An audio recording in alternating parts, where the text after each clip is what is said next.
नमस्कार दोस्तों, MPN academy में आपका हार्दिक अभिनंदन है। मैं हूं मनोज प्रेम नारायण। प्रस्तुत है weekly current affair test series.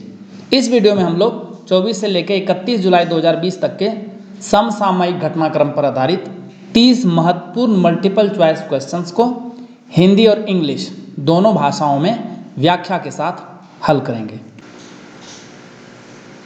पहला प्रश्न है, वैश्विक वन संसाधन मूल्यांकन FRA 2020 के अनुसार पिछले एक दशक में वन क्षेत्रों में वृद्धि करने वाले शीर्ष 10 देशों में भारत को कौन सा स्थान मिला है? According to the Global Forest Resource Assessment FRA 2020, what is India's position among the top 10 countries that have increased forest areas in the last decade? The right answer is option number A। तीसरे number पर है भारत। इसे जारी किया है food and agriculture organisation ने। इसके अनुसार शीर्ष 10 देशों ने 2010 से लेकर 2020 के दौरान वन क्षेत्र में सबसे अधिक औसत वार्षिक शुद्ध लाभ यानी एवरेज एनुअल नेट गेन्स दर्ज किया है। ये 10 देश कौन है? चीन, ऑस्ट्रेलिया, भारत, चिली, वियतनाम, तुर्की, संयुक्त राज्य अमेरिका, फ्रांस, इटली और रोमानिया। और इसके अनुसार जो टॉपर रहा है वो रहा है चाइना, फॉलोड बाय ऑस्ट्रेलिया। मूल्यांकन के एक दशक के दौरान भारत ने औसतन प्रत्येक वर्ष 0.38% वन लाभ या 2,66,000 हेक्टेयर क्षेत्र की वन वृद्धि दर्ज की है। आतंकवाद पर आई संयुक्त राष्ट्र की एक रिपोर्ट के अनुसार भारत के किस दो राज्य में आईसिस आतंकवादियों में उल्लेखनीय वृद्धि दर्ज की गई है? According to a United Nations report on terrorism, in which two states of India has ISIS militants increased significantly? The right answer is option number A, Kerala और कर्नाटक। रिपोर्ट का शीर्षक था report of the analytical support and sanctions monitoring team concerning ISIS. इस report में कहा गया है कि अल-कायदा, जिसमें भारत, बांग्लादेश, पाकिस्तान और म्यांमार से 150 से लेकर 200 आतंकवादी हैं, भारतीय उपमहाद्वीप पर हमला करने की योजना बना रहा है। भारतीय उपमहाद्वीप में अल-कायदा तालिबान के तहत काम करता है। स्वालबार्ड द्वीप समूह का संबंध किस देश से है? Svalbard archipelago is associated with which country? The right answer is option number B. इसका संबंध है नॉर्वे से। स्वालबार्ड आर्कटिक महासागर में एक नॉर्वेजियन द्वीप समूह है। उत्तरी ध्रुव से लगभग 1300 किलोमीटर यानी 800 मील दूर स्थित लॉन्ग ईयर बायन बस्ती स्वालबार्ड द्वीप समूह की सबसे मुख्य बस्ती मानी जाती है और यहाँ लगभग 2000 लोग निवास करते हैं। न्यूज़ में क्यों है? इस द्वीप समूह में तापमान 21.7 डिग्री सेल्सियस की रिकॉर्ड ऊंचाई पर पहुंच गया है। इससे यहाँ का 41 वर्ष पुराना रिकॉर्ड टूट गया है। इसे मैप में जाकर जरूर प्रैक्टिस कीजिएगा। एटलस में आपको ये स्वालबार्ड द्वीप समूह मिल जाएगा, उसमें देखिएगा। 2021 में खेले जाने वाले खेलो इंडिया यूथ गेम्स के चौथे संस्करण का आयोजन किस राज्य में किया जाएगा? Which state will host the 4th edition of Khelo India youth games to be played in 2021? The right answer is option number D, Haryana में, वो भी पंचकुला में। 2021 में खेलो इंडिया यूथ गेम्स के चौथे संस्करण का आयोजन टोक्यो ओलंपिक के बाद किया जाएगा। आमतौर पर खेलो इंडिया यूथ गेम्स प्रत्येक वर्ष जनवरी में आयोजित किए जाते हैं, किंतु इस बार कोविड-19 महामारी के कारण इन्हें जनवरी में नहीं आयोजित किया जाएगा बल्कि टोक्यो ओलंपिक के बाद आयोजित किया जाएगा। भारत सरकार ने हाल ही में विश्व स्वास्थ्य संगठन के अनुरोध पर किस देश को 1 मिलियन अमेरिकी डॉलर की चिकित्सा सहायता दी है? Government of India has recently given medical aid of $1 million to which country at the request of World Health Organization? The right answer is option number D, Uttar Korea को दिया है। उत्तर Korea संयुक्त राष्ट्र सुरक्षा परिषद के प्रतिबंधों के अधीन है। भारत की चिकित्सा सहायता WHO के एंटी ट्यूबरकुलोसिस प्रोग्राम के तहत है और इसमें इसे प्रतिबंधों से छूट दी गई है। कई देशों ने उत्तर कोरिया के खिलाफ प्रतिबंध लगाए हैं। इसमें ऑस्ट्रेलिया, चीन, जापान, रूस, दक्षिण कोरिया, ताइवान और USA शामिल है। किस देश ने अपना पहला सैन्य उपग्रह एनासिस 2 हाल ही में लॉन्च किया है? Which country has recently launched its first military satellite ANASIS 2? The right answer is option number D, दक्षिण कोरिया ने। उत्तर कोरिया के खिलाफ अपना बचाव करने के लिए। एनासिस 2 को फाल्कन 9 रॉकेट में अमेरिका के फ्लोरिडा में कैप कैनावेरल एयरफोर्स स्टेशन से लॉन्च किया गया था। उपग्रह को 36,000 किलोमीटर की कक्षा में स्थापित किया जाएगा। और इसी के साथ दक्षिण कोरिया अपना सैन्य संचार उपग्रह बनाने वाला दुनिया का 10वां देश बन गया है। रूस ने हाल ही में किस देश को S-400 मिसाइल सुरक्षा प्रणाली की आपूर्ति पर रोक लगा दी है? Russia has recently banned the supply of S-400 missile protection system to which country? The right answer is option number A, चीन पर प्रतिबंध लगाया है। रूस ने यह फैसला ऐसे समय लिया है जब हाल ही में उसने चीन पर जासूसी का आरोप लगाया है। हालांकि दोनों देशों के बीच लंबे समय से अच्छे रिश्ते रहे हैं। रूसी अधिकारियों ने Saint Petersburg Arctic social science academy के अध्यक्ष वालेरी मिटको को चीनी को कुछ खुफिया दस्तावेज सौंपने का दोषी पाया था। इसके बाद दोनों देशों के मध्य तनाव देखने को मिला है। फ्रांस से आए 5 राफेल फाइटर जेट्स के पहले बैच को किस एयरबेस पर उतारा गया? Eight which airbase was the first batch of 5 Rafale fighter jets from France landed? The right answer is option number B, Ambala में। 29 जुलाई को आपात स्थिति में वैकल्पिक विकल्प के रूप में जोधपुर को रखा गया था। 5 जेट्स ने दक्षिण फ्रांस के बोर्डो में मेरीग्रेक एयरबेस से उड़ान भरी थी। और देखिए इस तस्वीर में यहाँ आपको ये जो आगे 5 दिख रही है यही है राफेल, पीछे देखिए 2 और फाइटर जेट दिख रही होगी। ये दोनों कौन है? ये हैं सुखोई Su-30 MKI। जैसे इसने इंडियन एयर स्पेस में एंट्री मारी, इसके साथ ही इस दोनों सुखोई ने इसका साथ दिया और इसे अम्बाला तक लेके गए। 2016 में भारत ने फ्रेंच कंपनी दसॉल्ट एविएशन को 36 राफेल जेट का ऑर्डर दिया था और यह सौदा 59,000 करोड़ रुपये में हुआ था। बाकी जो 31 जेट्स है वो 2021 में आएगा। देशव्यापी लॉकडाउन से प्रभावित श्रमिकों और व्यापारियों को राहत देने के लिए रोजगार बाजार नाम से एक जॉब पोर्टल कहां शुरू किया गया है? Where has a job portal named Rozgar Bazaar been launched to provide relief to the workers and traders affected by nationwide lockdown? The right answer is option number B, Delhi में। यानी कि इसमें जिसे नौकरी चाहिए उसके लिए भी ये पोर्टल सही है और जो हायर करना चाहते हैं यानी जो नौकरी देना चाहते हैं उसके लिए भी है। इस पोर्टल को लॉन्च करते हुए प्रदेश के मुख्यमंत्री अरविंद केजरीवाल ने कहा कि इस जॉब पोर्टल के माध्यम से श्रमिक काफ़ी आसानी से अपनी पसंद की नौकरी प्राप्त कर सकते हैं और वहीं व्यापारियों को यह पोर्टल आसानी से कुशल कामगारों की खोज में सहायता करेगा। और पोर्टल लॉन्च करने के कुछ ही दिन के भीतर 1 लाख से अधिक रिक्तियां देखी गई और 2 लाख के लगभग नौकरी पेशा लोग जॉब पोर्टल के माध्यम से पंजीकरण उन्होंने किया। नेबरहुड फर्स्ट पॉलिसी के तहत भारत ने हाल ही में किस देश को 10 रेलवे लोकोमोटिव सौंपा है? India has recently assigned 10 railway locomotives to which country under the neighbourhood first policy? The right answer is option number D, Bangladesh को। 27 जुलाई को भारत ने बांग्लादेश की पीएम शेख हसीना को देश में ब्रॉडगेज डीजल इंजन उपलब्ध कराने के लिए उनकी भारत यात्रा के दौरान प्रतिबद्धता जाहिर की थी। हैंडओवर इवेंट को वर्चुअली आयोजित किया गया था और इसमें भारतीय विदेश मंत्री एस जयशंकर, रेल मंत्री पीयूष गोयल और उनके बांग्लादेशी समकक्ष ने भाग लिया था। भारत और बांग्लादेश के बीच पहले से ही 2 पैसेंजर ट्रेनें चल रही है। वे कोलकाता और खुलना को जोड़ने वाली बंधन एक्सप्रेस और कोलकाता और ढाका को जोड़ने वाली मैत्री एक्सप्रेस है। तो बंधन और मैत्री इसका संबंध भारत और बांग्लादेश के बीच ट्रेन से है, ध्यान में रखिएगा। भारतीय मूल के प्रीतम सिंह को हाल ही में किस देश के इतिहास में पहली बार विपक्ष का नेता नामित किया गया है? Pritam Singh of Indian origin has recently been named the leader of the opposition for the first time in the history of which country? The right answer is option number B, Singapore. यही है प्रीतम सिंह। 43 वर्षीय प्रीतम सिंह की वर्कर्स पार्टी ने 10 जुलाई को हुए आम चुनाव में कुल 93 सीटों में से 10 संसदीय सीटें जीती थी, जिससे उनकी पार्टी सिंगापुर की संसद में सबसे बड़ी विपक्षी पार्टी बनी है। प्रधानमंत्री नरेंद्र मोदी का निजी सचिव किसे नियुक्त किया गया है? Who has been appointed the private secretary of prime minister Narendra Modi? The right answer is option number D, Hardik Satish Chandra Shah.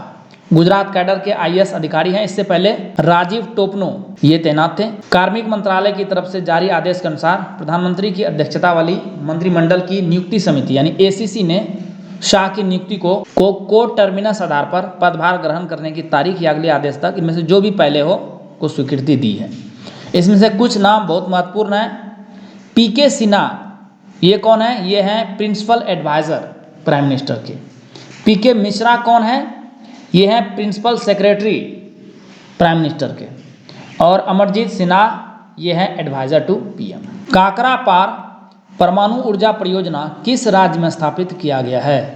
Kakra par atomic energy project has been set up in which state?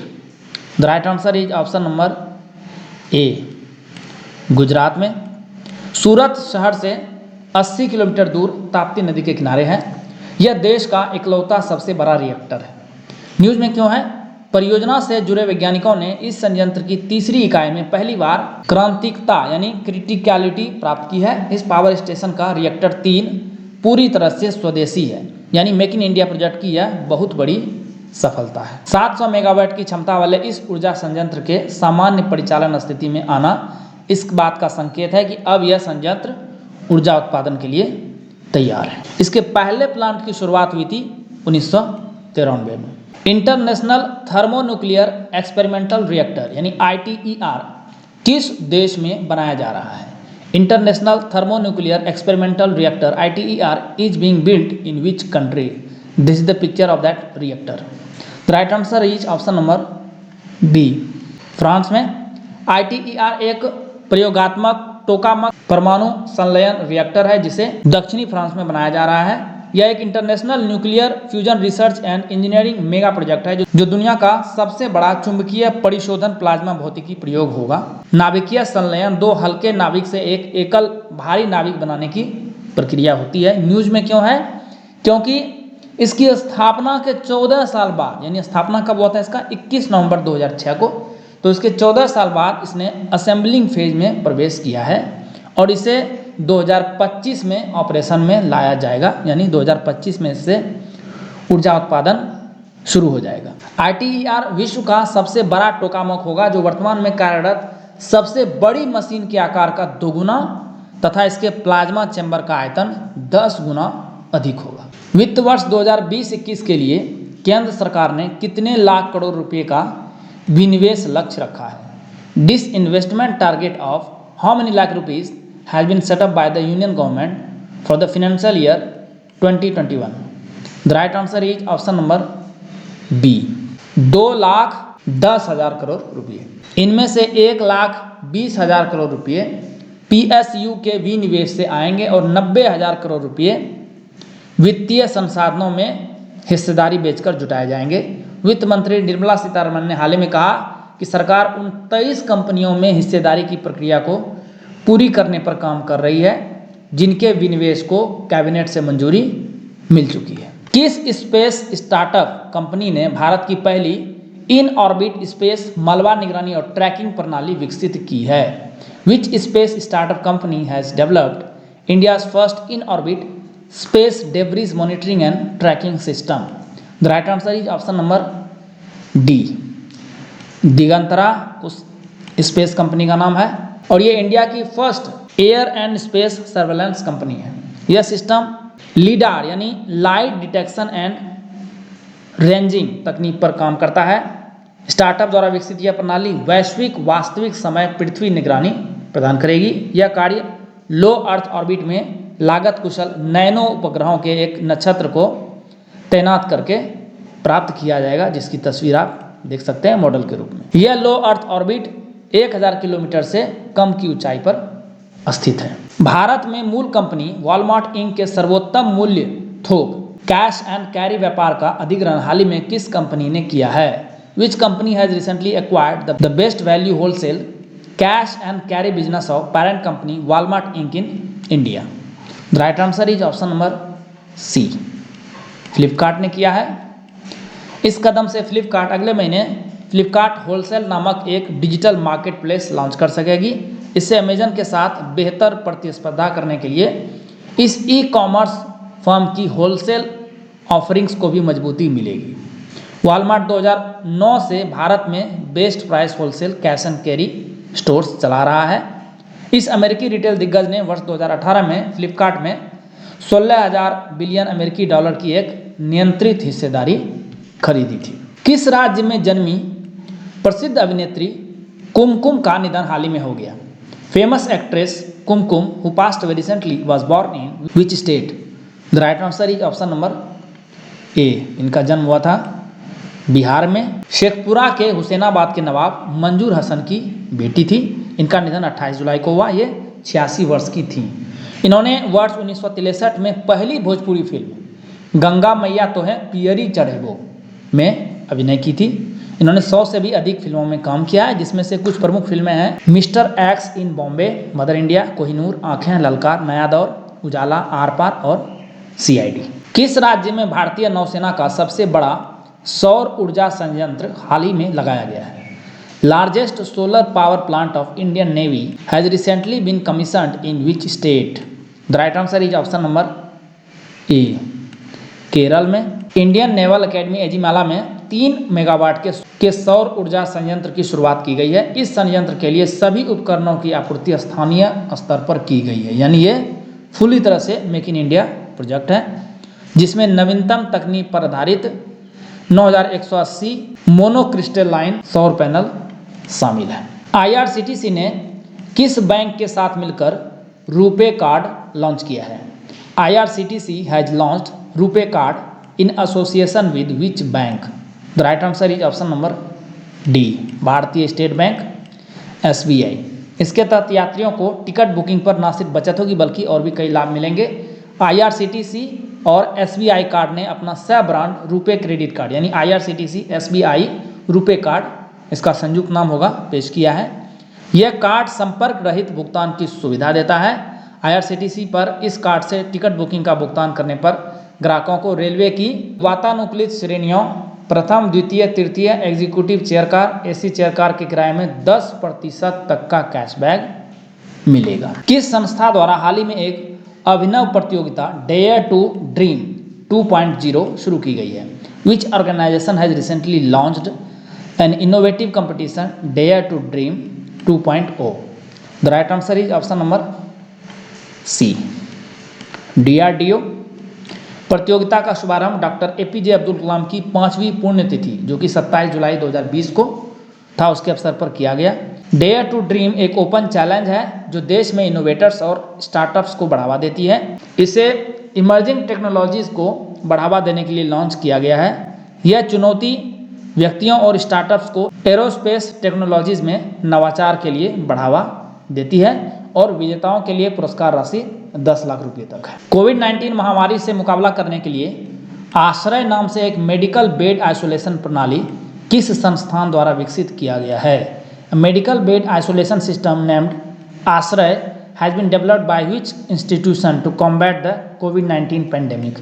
देखिए तस्वीर आश्रय का, जिसमें आपको आइसोलेशन सेंटर दिख रहा होगा। The right answer is option number A, DIAT इसका फुल फॉर्म है, defence institute of advance technology, और ये महाराष्ट्र के पुणे में है।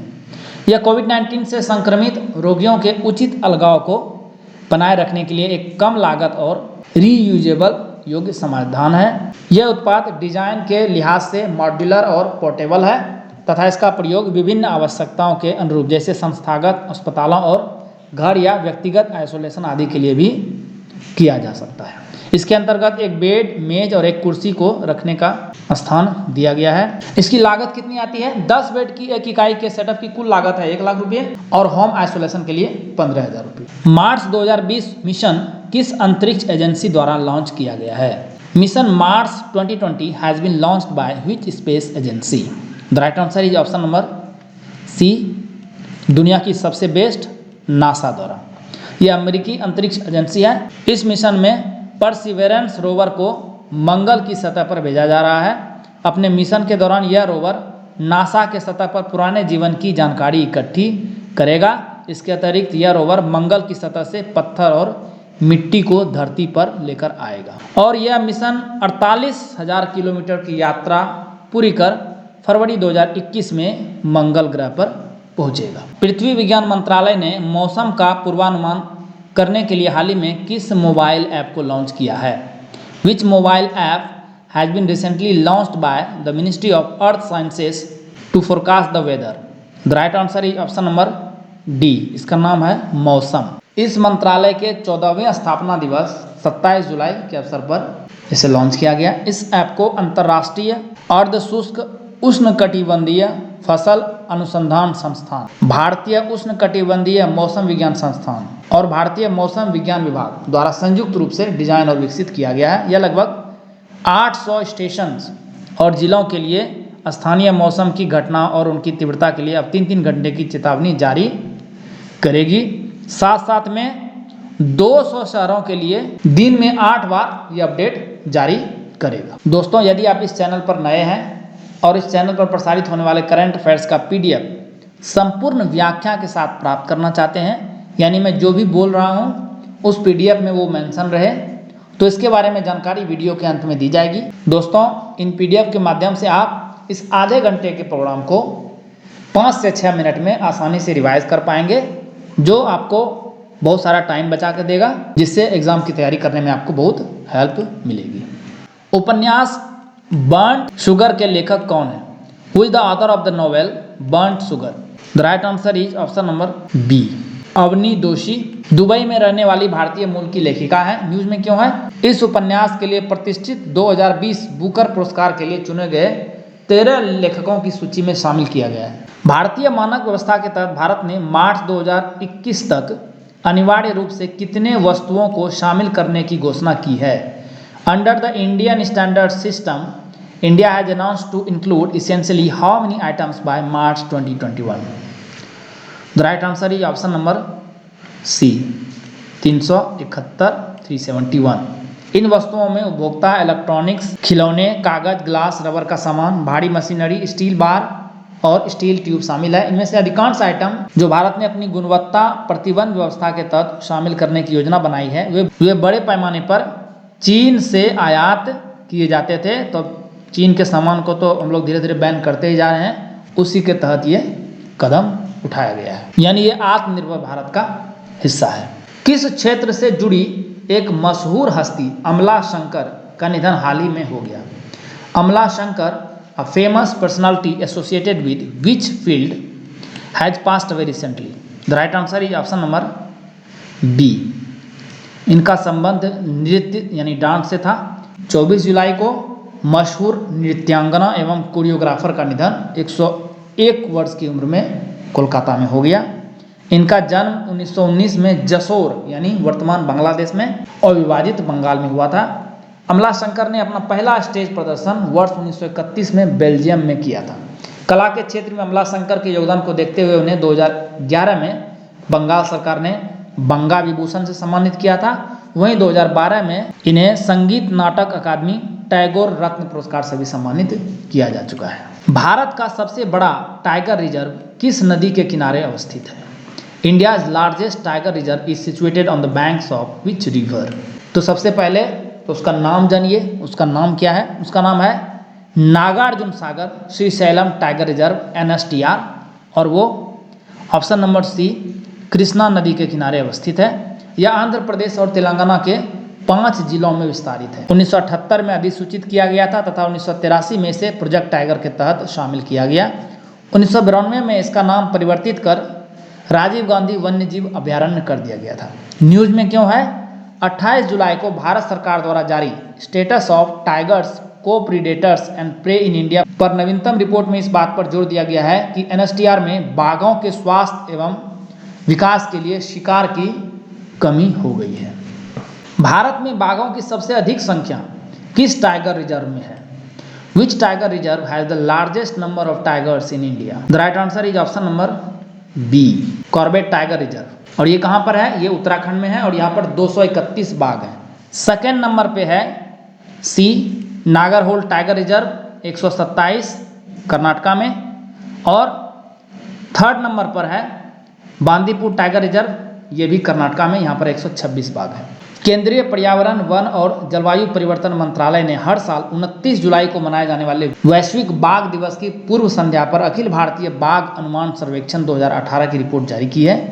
विश्व में बाघों की लगभग 70% जनसंख्या भारत में ही रहती है और देश में कुल कितने बाघ हैं? 2967 बाघ हैं, जबकि पूरी दुनिया में 3900 बाघ ही बचे हैं।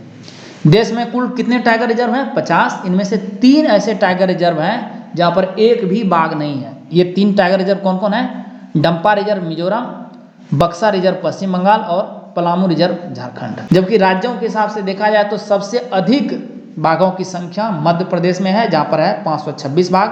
सेकेंड नंबर पे आता है कर्नाटक, जहाँ पर 524 बाघ है। उत्तराखंड में 442 बाघ है। दुनिया में 13 बाघ श्रेणी के देश हैं, यानी इन्हीं 13 देशों में बाघ पाए जाते हैं। ये 13 देश कौन कौन हैं? भारत, बांग्लादेश, भूटान, कंबोडिया, चीन, इंडोनेशिया, लाओ पीडीआर, मलेशिया, म्यांमार, नेपाल, रूस, थाईलैंड और वियतनाम। अंतिम प्रश्न, इसके बाद पीडीएफ के बारे में जानकारी दी जाएगी। भारत के किस पूर्व न्यायाधीश को हाल ही में राज्यसभा में विदेश मामलों की अस्थायी समिति के सदस्य के रूप में नामित किया गया है? Which former chief justice of India has been recently nominated as a member of the standing committee on external affairs in the Rajya Sabha? The right answer is option number C, Ranjan Gogoi. Rajya Sabha की अस्थायी समिति के नए सदस्यों के नामों की घोषणा कुल 61 नवनिर्वाचित सदस्यों में से 45 सदस्यों द्वारा राज्यसभा में शपथ लेने के एक दिन बाद सभापति वेंकैया नायडू द्वारा की गई, जबकि शेष 16 सदस्य अपनी संबंधित समिति की बैठक में शपथ लेने के बाद शामिल हो सकेंगे। आमतौर पर संसदीय समितियां 2 प्रकार की होती हैं, एक होती है अस्थायी समितियां और दूसरा होता है अस्थायी समितियां या तदर्श समितियां। इसके अलावा कुछ विभागीय समितियां भी होती है जिनमें अधिकतम 31 सदस्य होते हैं। इनमें से 21 सदस्यों का मनोनयन स्पीकर द्वारा एवं 10 सदस्यों का मनोनयन राज्यसभा के सभापति द्वारा किया जा सकता है। इसमें से 2 और नाम प्रमुख है, ध्यान में रखिएगा। पूर्व प्रधानमंत्री एचडी देवगौड़ा को रेलवे संबंधी समिति में शामिल किया गया है, वहीं ज्योतिरादित्य सिंधिया इनको मानव संसाधन विकास से संबंधित संसदीय समिति में शामिल किया गया है। तो आइए अब चर्चा करते हैं एमपीएन एकेडमी पर प्रसारित होने वाले करंट अफेयर्स और उसके पीडीएफ के बारे में। दोस्तों, वैसे तो मार्केट में और ऑनलाइन करंट अफेयर्स की कोई कमी नहीं है, भरे पड़े हैं, लेकिन एमपीएन एकेडमी पर जो करंट अफेयर्स आपको मिल रहा है उसके सहारे केवल 15 घंटे में, ओनली इन 15 आवर्स, आप पूरे साल भर का करंट अफेयर्स रिवाइज कर सकते हैं। कैसे? देखिए, इस चैनल पर weekly current affair test series प्रसारित होता है प्रत्येक रविवार शाम 6 बजे। तो यदि आप साल भर का करंट अफेयर्स स्टडी करें तो कुल 53 पीडीएफ हो जाएंगे, 52 हफ्ते का और एक बजट और इकोनॉमिक सर्वे का। प्रत्येक पीडीएफ में आपको लगभग 5 से 6 मिनट का एवरेज टाइम लगेगा रिवाइज करने में, तो कुल 318 मिनट लगेंगे आपको weekly current affair test series को रिवाइज करने में पूरे साल भर का। उसी प्रकार से monthly current affairs short notes, इसकी वीडियो नहीं आती, ये सिर्फ आपको पीडीएफ के रूप में मिलती है। तो 12 मंथ्स यानी 12 पीडीएफ्स, प्रत्येक पीडीएफ में लगभग 25 से 30 मिनट का समय लगेगा, तो कुल मिलाकर के 300 मिनट यहाँ लग गए। और बिहार करंट अफेयर्स के 14 पीडीएफ मिलेंगे, 12 महीने का हो गया, एक बिहार बजट और एक बिहार इकोनॉमिक सर्वे, तो इसमें लगभग 20 से 25 मिनट का समय लगता है, तो कुल 280 मिनट। कुल जोड़ेंगे तो केवल 15 घंटे लगेंगे और 15 घंटे में आप पूरे साल भर का करंट अफेयर्स रिवाइज कर सकते हैं। यदि आपने 2 से 3 बार एग्जाम से एक सप्ताह पहले 2 से 3 बार यदि आपने इसे अच्छे से रिवाइज कर लिया तो करंट अफेयर्स आपका सेक्शन कवर हो जाएगा। इसके लिए दोस्तों संपूर्ण व्याख्या के साथ पीडीएफ आपको प्रोवाइड की जाएगी। क्वेश्चन और आंसर हिंदी इंग्लिश दोनों यानी बाइलिंगुअल रहेगा, हालांकि इसका डिस्क्रिप्शन सिर्फ हिंदी में ही अवेलेबल है।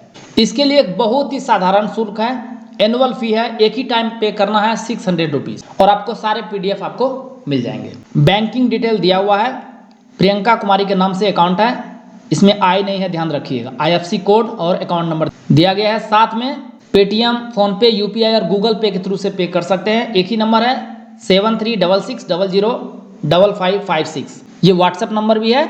आप ट्रांजैक्शन करके इसी व्हाट्सएप पे पेमेंट का स्क्रीनशॉट भेज दीजिए, आपको व्हाट्सएप पे ही पीडीएफ मिलना शुरू हो जाएगा। चाहे आप उसका प्रिंट आउट ले लीजिए, अदरवाइज आप ऑनलाइन भी रिवाइज कर सकते हैं।